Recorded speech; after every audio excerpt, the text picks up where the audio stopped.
Ramon TV, habari na burudani kiganjani mwako. Habari za saizi?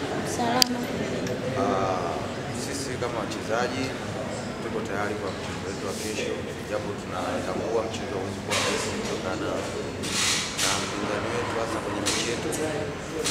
Kwa hiyo tunapata upinzani kweli, lakini sisi kama wachezaji tuko tayari kupata mechi kesho nzuri na tunatarajia kuwa mechi itakuwa ngumu. Lakini sisi kama Simba tutajitahidi kuweza kupata pointi tatu.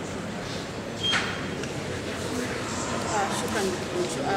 Umesema kwamba mtajitahidi kupata pointi tatu. Yeye kama wachezaji mnapokuwa wenyewe unazungumza nini? Kama sisi wachezaji, cha kwanza ni kuhamasishana, kwa sababu tunaweza mechi chache kuweza kumalizia na kumalizia vizuri kwa kila mchezo kuweza kupata pointi tatu. Kwa hiyo hilo ndio kubwa kwetu.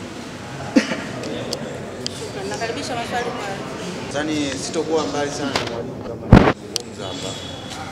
Naona kombe hilo ambalo tunacheza finali lishaisha, kwa sasa focus yetu yote ni kombe la ligi pamoja na FA.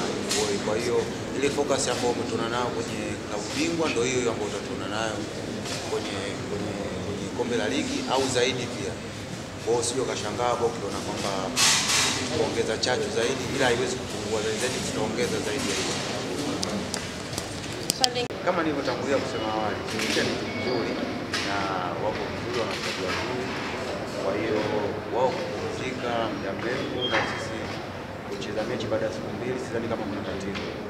Kubwa tu ni sisi tunakaposikiliza maelekezo ya walimu na kuweza kuyatumia kuweza kupata matokeo kwa siku ya kesho. Ramon TV, habari na burudani kiganjani mwako.